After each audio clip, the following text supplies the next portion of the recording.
You are listening to 99.1 WQRT LP Indianapolis, and this is Create Here. Produced by artists and curators from Big Car Collaborative, Create Here is your place to listen to conversations with people making intriguing, innovative, and impactful things happen on the cultural front in Indianapolis, Indiana, and beyond. Find out more and access additional episodes at WQRT.org.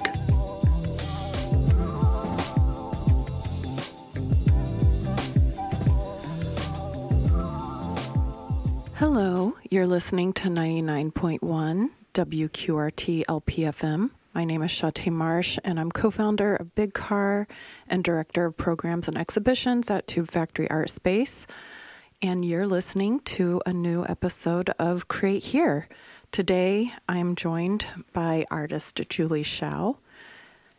And Julie received her Bachelor of Fine Art degree in animation in 2019 from Ball State University and a Master of Fine Art and Visual Art in 2023 from Heron School of Art and Design. As a multicultural artist, she has felt caught in a constant state of displacement and suspension. This has led her to ask several questions through her work, like, how is our identity shaped?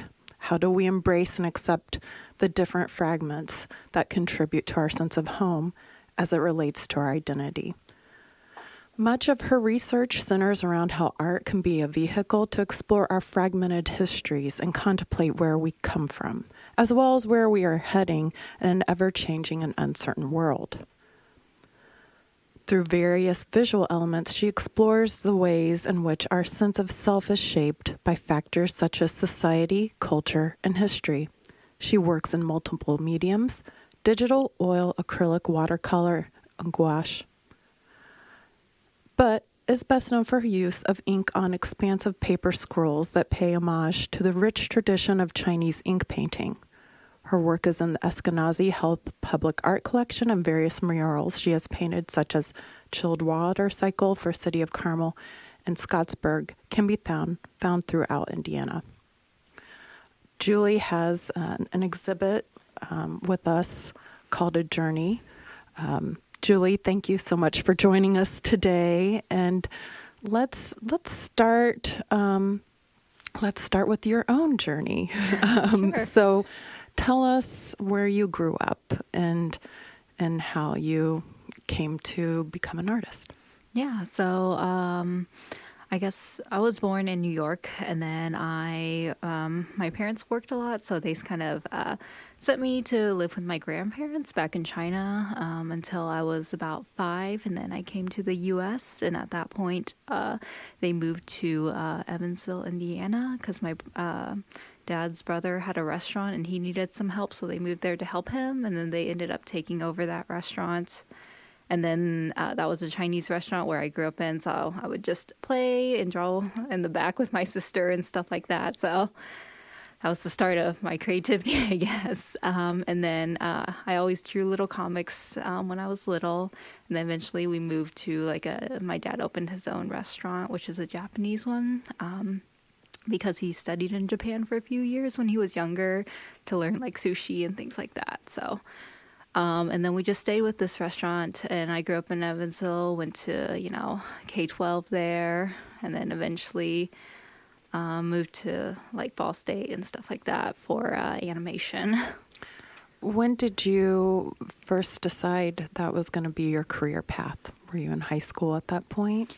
Yeah, I didn't really think about art as a career path since my parents were like, oh yeah, doctor, lawyer, engineer, those are the picks. But then as I was taking classes, I really enjoyed classes like painting and drawing and stuff like that. I didn't get a chance to do ceramics in high school, but at that point I was like, I don't know, maybe I'll be a pharmacist or something. So I went to school for biology, and then I was like, this is not it. I really don't enjoy any of this.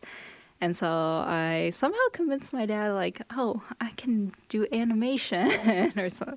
That's a good career path. So I somehow convinced him to, that I could major in animation. So that's kind of the direction I went in. And I really enjoyed drawing like little comics and doing like concept type work and creating characters and worlds and things like that.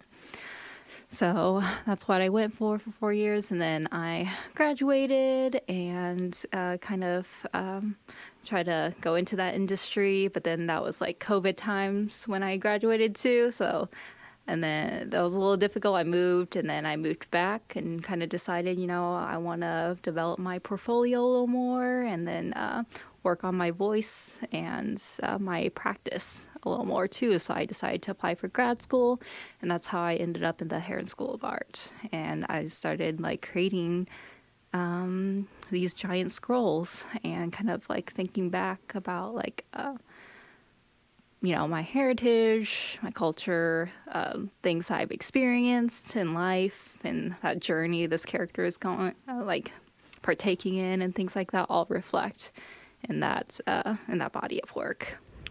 So do you feel like, well, first of all, tell us about some of the comics, that you were making at that point. So I mostly doodled little comics, like created characters and little stories, mostly like sci-fi fantasy type ones. Just whatever inspired me, basically. Or sometimes I would read like a story or a book, and I just decided I want a different ending to it, so I would just create my own endings and things like that too. I love that. What one sticks out that you could share with the audience at that point? Yeah, those are so long ago. Let me think back. Like, I guess I enjoyed recreating like little fairy tales as well too. Like, I guess I can't remember too many of the comic ones I've done because a lot of those were kind of just sketches that I've drawn and then stored away. But a lot of the concept art before the jellyfish that I've done was like mostly for my classes, like this character that was like more of like a intergalactic traveler and things like that, exploring worlds. And they don't really have names or anything really because they were more just sketches and trying to like for me to really delve into. I didn't really delve into the worlds that much because they were like more of a creative outlet for me to be able to doodle and create like characters and things like that and like little short stories. So do you feel like, were you reading a lot of comic books at that point? And sci-fi, you said? I think most of my reading was a lot in high school, more so. A lot of the novels that were popular back then. But then, like, towards my years in college, it was just, that was a very rigorous major. So I didn't have a lot of free time for that. Do you feel like the combination of comic books and biology really informed the current bodies of work that you're making now? Yeah, in some ways, because even in college, I worked on like I helped with this like book series, which is conservation tales, and we did research too. And one of the biology professors led that whole program and book series and things. He would like have a lot of the like some biology majors, some like English majors, and then some like illustrators and stuff. Students that would join his course where they would take trips to these sites and learn about the different animals that are like endangered, and then we would create like this book series about it. So I did the sea turtle one, and so I learned a lot about like sea turtles and then conservation, so that kind of reflects a lot in the work because the background's kind of this dystopic landscape, I would say, so it kind of has elements of the Anthropocene and things like that. So I would say it influenced. There's a lot of detail in your works in the 30-foot, and what are they, between 20 and 30 foot? 30 foot. So, and you do see, do you want to let's describe one for the audience. How would you describe one of the works? I see a lot of insects and some animals. Will you talk about one of the works? Maybe describe it if you can. Sure. I think we can talk about the longest one. That one I was creating during the end of my MFA program, and it has the characters in multiple spots throughout the landscape. So there's really no beginning and end, so you can start in either directions and kind of follow like the character and different segments of the story or different points in time, throughout the scroll. And I think on one end is where the character is looking at this kind of city in the distance, and we're kind of in a dome city, but it kind of looks like a ruin. So I was thinking about like, what happens to places, over time? It gets abandoned and things like that. Like, but sometimes it gets like revitalized and changed, but you still preserve the history. So, and then you kind of follow, so they're just looking at the distance, and then we were just wondering, like, what is that city? Like, what is that in the distance that the character is looking at? So there's, like, ideas of hope and, like, also, like, dystopic types of messages and stuff like that, too. And then there's, like, also the butterfly. I like the idea of the butterfly effect, where, like, a small change could make something big happen in the future. So you can see the character has like a butterfly that kind of follows them around in a lot of the journey. Trees also appear a lot in the work because I'm really drawn to nature and trees and roots, and also like the idea of how like the rings inside of like a tree trunk tells the history of a tree and of the place it's been, like the environment and things like that. If there's like any changes, like at that time there was something that happening, in that environment and things like that. So you can see like in the distance there's these like giant tree trunks. So that are kind of like mountains because they're so big. But yeah, I was just thinking about how like, sometimes, forests are dropped down, but there's still like these stumps that like tell what was once there, these like grand giant masses. Yeah, and I also liked, I believe by the butterfly, I like how you have the cocooned larvae hanging off the tree. Yeah. And like it makes me think of like this potential for like different lives. But yeah, we had a live sound performance of ASMR, and I stared at that piece that you're talking about pretty much the whole time. And it was really interesting and fun to experience your work that way. But let's go backwards a little bit. One of the first pieces you made, and when we were talking about your exhibit, the one with the tree, and you're referencing a time in your own life. Can you tell the audience that story as well? The first piece that you made with the jelly, and also we should explain jellyfish person. Maybe should we do that first before we talk about the story? What do you think? Sure, we can talk about the jellyfish character. Okay, let's talk about the main character in these works, which is the jellyfish. Yeah, so the jellyfish character kind of was developed like when I was trying to figure out what I want to say and like, what would speak in my work, and that character kind of emerged because I was thinking like, oh yeah, this character is like a hybrid, not fully one thing. So that's how I was feeling at the time, because I'm not fully Chinese or fully American, so I'm like Chinese American, a combination.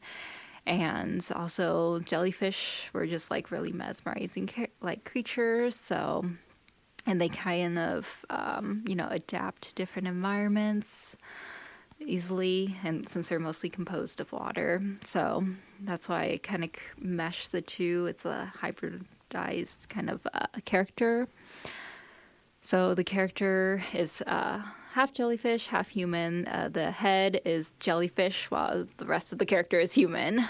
And the character kind of traverses through these landscapes, trying to figure out like,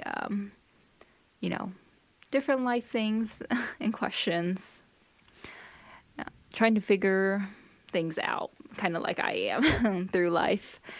And sometimes you'll see the character wearing modern clothes, and sometimes you'll see them wearing like historical, like more Chinese attire, hanfu and things like that. Will you explain what hanfu is? Yeah, hanfu is like traditional Chinese dresses and things like that. There's different ones from different dynasties. There's like qipao is more like, I think, late 1920s, 30s times. But yeah, hanfu is more of the historical Chinese attire, which is which people have been bringing back. It's more popularized now in Chinese culture because people want to like reflect back in their history and things like that too. And so out of the characters that you've created so far, you feel most connected with Jellyfish character then? Yeah, I think so, because I worked a lot on this character and the story and the environment for multiple years now. So, yeah, this is the longest time I spent on a character and the story and narrative. Would you say you have an emotional attachment to this character? Yeah, I would say so. Like, everything I draw about this character, I do keep. I even have this little cardboard cutout. I'm like, I should throw this away. But no, I kind of want to keep this. I can't do it. And the character, I believe, and correct me if I'm wrong, the first piece the character arrived in is the piece, the tree. Yeah. That's if you like, want to go ahead and explain the story of the tree. Yeah, the first piece I created, that's the large-scale scroll of the character, is I think it's like 4 by 7 or 8 feet. It's like a vertical scroll, so up and down, and it has the character resting underneath this tree that's kind of like that's been kind of cut in a sense and hollow. So the inspiration behind this was I was thinking back during when I was in my youth, when I was in like, maybe it was like first grade or elementary school, sometime in elementary school. I would like always wait for the school bus by this like apple tree that was near the house, near one of the bus stops actually. And me and the like neighborhood kids would play while we're waiting for the bus and things like that. But then like one day it was just chopped down and I was like, what happened? But I guess it was just kind of in the way, you know, it covers up the sign and so they had to get rid of it. So I was just thinking about that tree and how it was like a landmark or like a part of my childhood that I think back on sometimes, but I still see it driving by. Like, even though it's been cut, like there's still like growth kind of coming out of the stump too. So I was like, whoa, this tree is kind of regrowing in a sense. Like the last time I went back to Evansville, I passed by it and then it kind of reflects back to my childhood. Do you feel like a deep connection to nature? Is that part of why I'm also thinking about your materials, you know, paper made of trees. Does that have anything to do with any of that for you? Yeah, I think, you know, nature does bring peace and things like that. We all want to be out there. It does make you feel better and things like that too. And I really enjoy like going on hikes and getting inspired by nature and things like that too. So yeah, I would say in a sense I do feel connected and want to be out in nature and want to preserve that, you know. When you work in the mediums of animation versus, you know, drawing or painting, typically, which would be on paper, do you feel, is there a difference for you when you're working with the different mediums? Yeah, so during my time in animation, I worked a lot digitally, and it was just a strain on my eyes, and it wasn't like it isn't quite the same as working physically with like, you know, traditional materials, and I really, really miss that. So that's why I worked more with like ink and paper and such a large scale, because, you know, on the computer I'm working like at a small size, whatever the tablet screen is. So it was really freeing being able to work in such a large scale and working with the different brushes and textures that I can create by hand. And from what we've talked about, it's actually a full body process. Will you tell the audience about how you create the works? So sometimes these works, a couple of the pieces when I have like a studio space to be messy, I would just hang them up on the wall or just roll it out on the floor, and then if it's the 4 by 7 to 8 feet ones were good to roll out on the wall, and I would just like paint with like a little step ladder, and I would go up and down and paint on that, and then I could splatter. But the really long ones, the 30-foot ones, I have to roll out a section at a time. So I would plan it out digitally, like my sketch, and then I would go and have to map out like, okay, every 5 feet of this girl, I'm gonna draw this section. And then I have to roll them out a section at a time to lay out the full drawing. And then I have to roll the other way to ink it, do the line work, inking it, wait till it dries, roll it back. And then the other way to paint the full thing and wait for that to dry too. Because it's on the floor, I have to like jump around or like move around to like different sections of it. Sometimes it's on usually on a hard floor, so I have to like have a pillow too when I'm like laying down to draw the details or doing some of the line work and things like that too. How people always ask, so I'm going to ask, how long on average would it take you to do this with that process? Honestly, the thing that takes the longest is the planning process, the concept design and ideations, trying to figure out what I want to draw. But the actual inking of it only takes me like maybe 2 to 3 weeks. Yeah. And let's talk. So this exhibit is a partial commission. So the works were new for this space. Like half the works were new for the space. Can you talk about those works that were made for this exhibit? Yeah. So one of them is the hanging piece, which is the one that you have to look up on. That one, I used a different material, which is canvas, so it can hold for that period of time. And I also added like rods at the end. So it was more of a scroll format than the rest of them because it will roll up on both ends. And that one, I kind of was thinking about a lot of like Chinese porcelain, the white and blue kind of contrast. So I was thinking like it would be interesting to go in that direction with this body of work. So that's why this one is blue versus the black inks. And that one was also like the character in different points different points in time doing like different activities and things like that too. So, and then also I created 4 gouache paintings. There's this one, I think one was Drifter, one was Messenger, the other one was Up in Flames, and then another one was called Lantern Bear.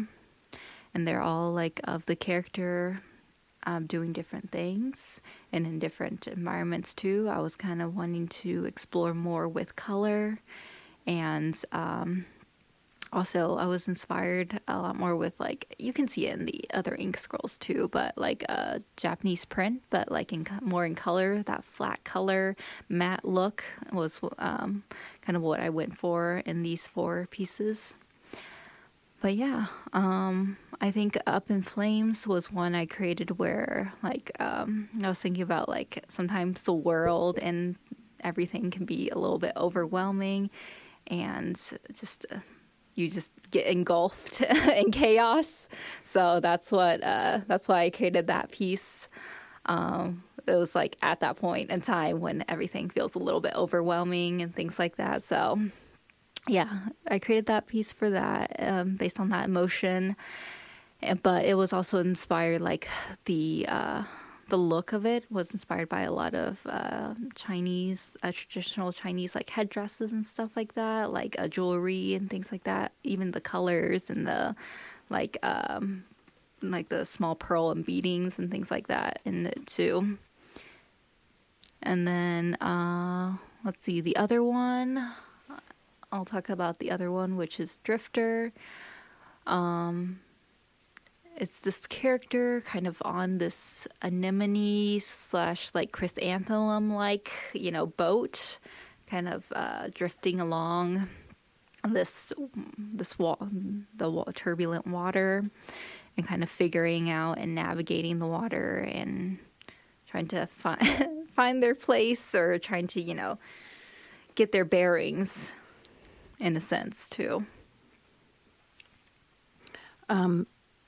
Tell us about some of the other references. There is a lot of symbols in a lot of meaning connected to, being, your culture, Chinese, and I assume American culture as well. Can you talk about the different symbols in those, and like balancing that? Yeah, I think so.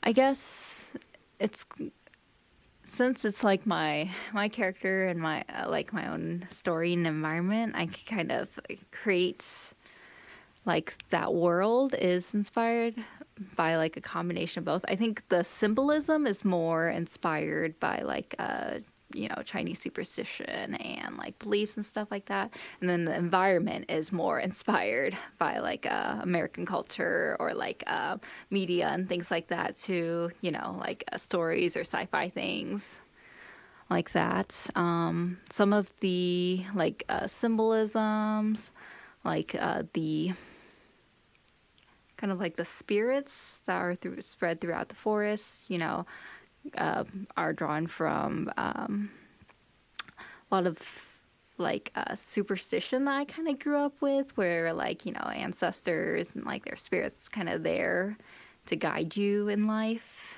Some are like, I think there's like different deities and things like that too, that guard the lands in a lot of spaces. And so my grandma is very superstitious, and they believe in like this folk religion in like the Fujian area. So I grew up with a lot of that. So I kind of incorporate these things like in like the scrolls in a sense too. And also like kind of like I really like auspicious symbols, because like I scatter them throughout like chrysanthemums, or like even that like lantern I think is all a positive symbol and stuff like that. I've drawn like peonies and things like that, not in this one specifically, but in other works. And I guess butterflies are also like good positive symbols too, to kind of like, oh, maybe they'll help guide and bring luck to this character as they navigate this and traverse this chaotic landscape. Yeah, and I can imagine like you're really moving a lot between different languages too, the visual language of creating these narratives and these symbols, and then your Chinese language and English. Yeah. I assume, like, I don't know, maybe you know more than 2 languages, but is that like, do you feel like that figures into how you see things? And I am a fan of your work, and I just really think that you offer this perspective of the world that is very interesting to me, that I feel like possibly could be because of all these different ways you're navigating visual language, English language, and Chinese, I'm guessing. Can you talk about that a little bit? Or maybe I'm wrong. Tell me I'm wrong too, if I am. Good. Yeah, I speak Mandarin a little bit, but my strongest is like probably Fujianese, which is like a dialect that my parents speak. That one, they mostly speak that at home. So my Mandarin is, which is the general Chinese language that everyone speaks in China, is not as strong as my Fujianese since they speak most of that at home. And then I speak English. And I guess it's interesting navigating all three. I feel like Fujianese is kind of like a secret language since it's kind of dying. A lot of the younger generation don't know how to speak it. Like, because, it's one of those old languages that people would just speak in their village. I don't know how popular it is still, in China. But I think I spoke with my mom, and she's like, yeah, not a lot of people your age speak the dialect anymore. Do you, is that something that you feel like you might, or are you already working into your pieces? Yeah, I was thinking about like different ways to, do that, but like I've thought about like, I had one Chinese teacher that said like, there was this one, it was a long time ago, when I was like a freshman in college. She was saying how like they were trying to preserve the dialects by like uploading it online in case they die out, And I don't know how that's going, but I remember I accessed it once and I was like, oh, that's interesting that, not a lot of people are speaking their dialects anymore. So is the difference more in pronunciation, or are there different symbols, like or characters? I guess it's characters. I don't know if it's a written language at all. I think it's more of an oral. Because I was like, I don't remember my parents writing anything different for Fujianese, but a lot of like my grandma's generation and older were like illiterate, especially in the rural areas. They didn't like prioritize education that much during that time because it was chaotic. It was like more my mom and dad's time when they were more literate. So I don't know. It could just be how it is, but I think it's more of an oral language, especially like each region has their own language, a dialect that they speak, but then everyone learns Mandarin, reading, writing, speaking. Yeah. Mm-hmm. Do you think how are you going to continue the series going forward, since you've explored some new different things working with this character? Yeah, I'm really interested in doing like maybe projection, animation projection, diving more into that. Because I was really inspired by like, what was it? I went to Cincinnati for, they had that mural event. I can't remember. Blink? Yeah, Blink, where they had those murals, but then they also did projections on it, and that kind of brought it to life. So I was interested before too in like doing the animations, like just doing the backgrounds, and then on top of it, I'll just project, the Beatles or the character wandering through the landscape and things like that, or and then also creating like a visual book would be interesting too. Like a comic book or a visual book telling more about the story or just sections of it, and like maybe each one or multiple book series that talks about like different things or different topics, Mm-hmm. We haven't talked about your murals and your process for murals, and also just letting the audience know Julie does work for Big Car. One thing I'm really proud of about our organization is that we're an artist-run organization, and Julie manages our public art and programming. But just because Julie works for us doesn't mean we want her to neglect her practice as an artist. So, but you've done murals for us. You actually have refined our process and made it better. And then you also have your own practice outside of Big Car that you create murals for other places as well. Can you talk about your murals a bit? Yeah, I think last year I was part of that. Was it Now Art's Walmart mural program? So so you just submit to the roster of artists, and then they'll like select you for different locations throughout like the state that you're in to create mural for their Walmart store location. So I did 3 last year, and yeah, one was in Scottsburg, one was in Carmel, and one was in like Beech Grove.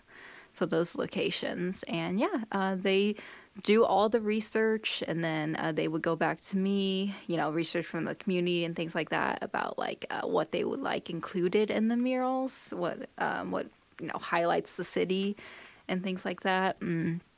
And I like the Scottsburg one. It was like their memorial and like their courthouse, and then their festival that they do every year. So I would take that, do a little bit of my research, and then incorporate those elements in the mural, and then send it back to them. They'll approve, and then it'll just they'll create like a vinyl of it, and then it gets put up in there. Can you describe one of your murals for us? Yeah. So I guess I already talked about that Scottsburg one. That one. So these are ones that I do digitally, and I would create like sketches of them, and then they have specific file formats and stuff since they have to blow it up and put it on vinyl.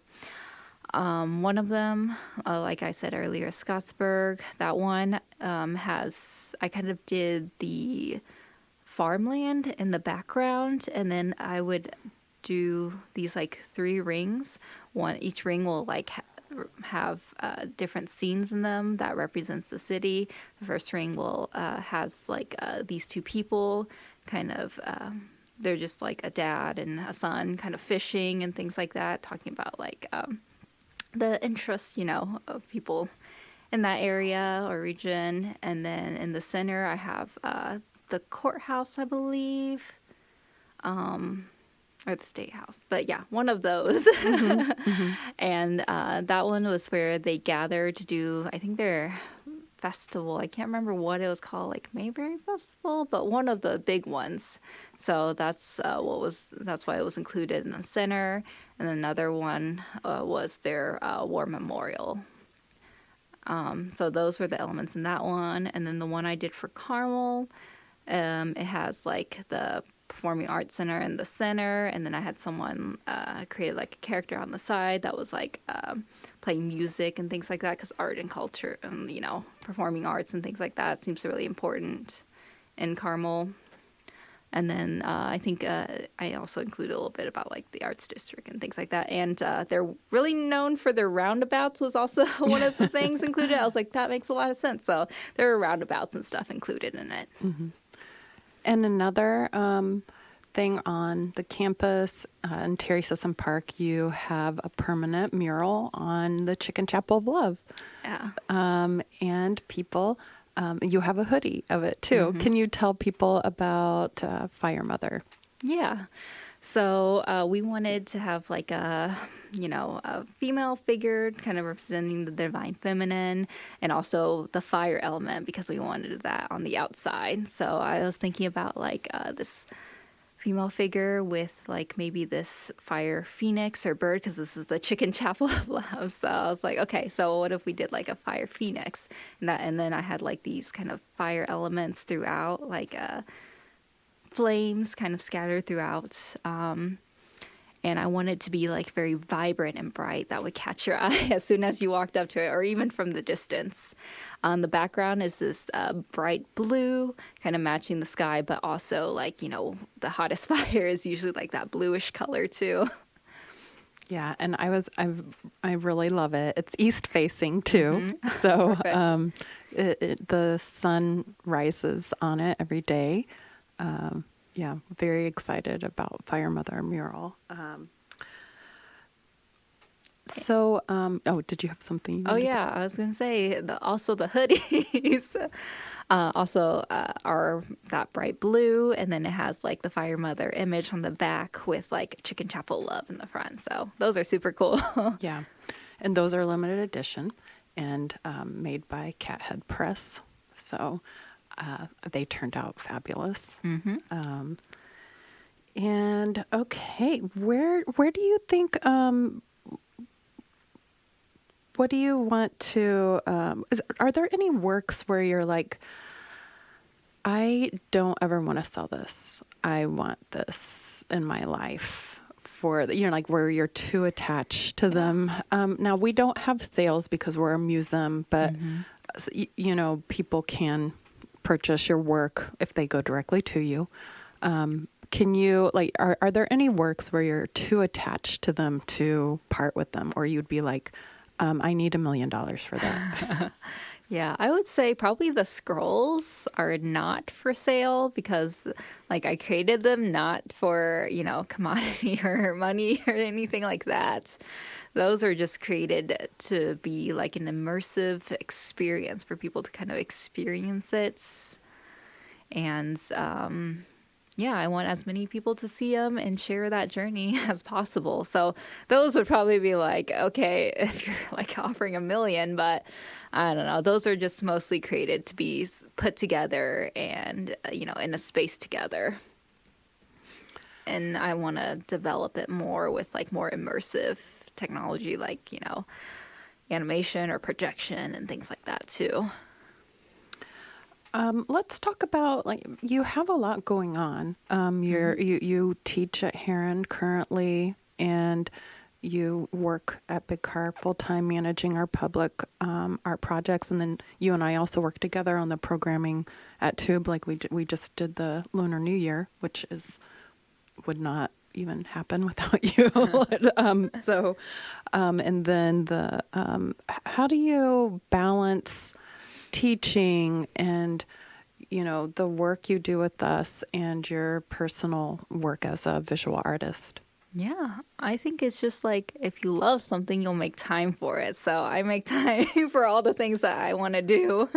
So even if I'm busy and things like that, I'll always set aside some time, to work on things or give myself deadlines or, submit to projects. So then I have a goal or motivation to really work on those things. But yeah, it's just prioritizing things and organizing your time, really maximizing the most of your day. Yeah. Yeah. And then you have a puppy now. I know. But yesterday she was so good. She would just lay down and sleep in the art room. So I was like, okay, you can be calm when I'm painting.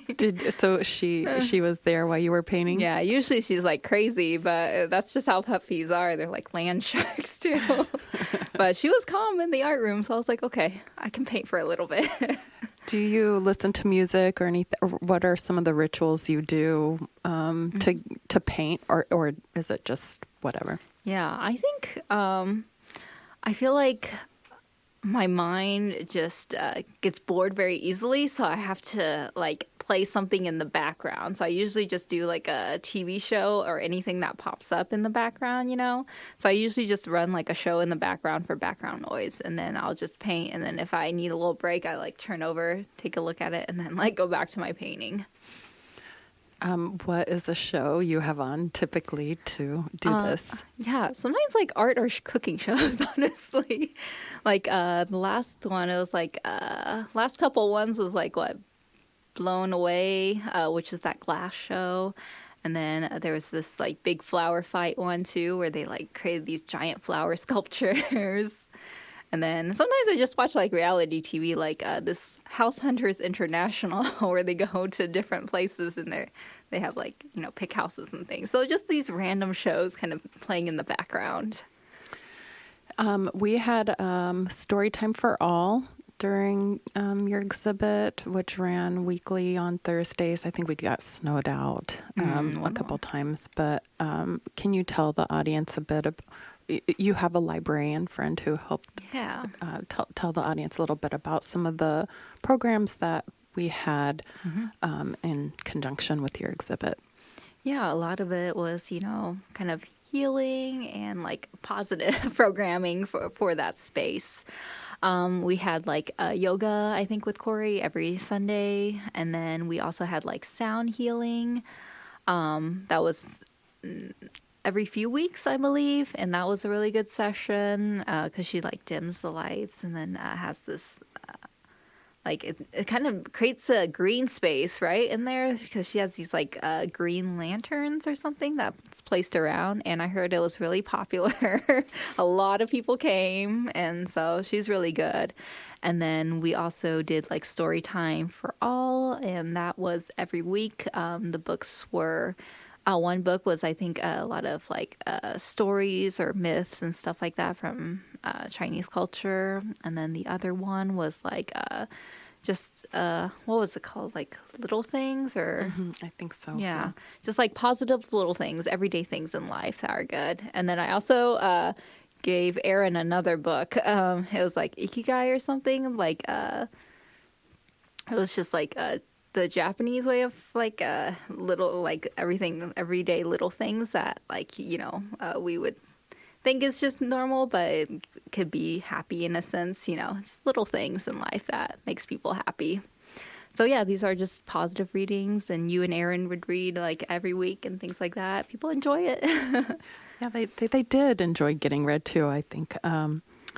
What would you share with the audience right now? What are you reading? Are you reading something right now, or would you want to share like a TV show or anything that's a comic book, anything that you'd want to share with the audience that you think that they should check out? Currently, not too much. What I do is like I do collect a lot of art books that I find at like the bookstore and things like that.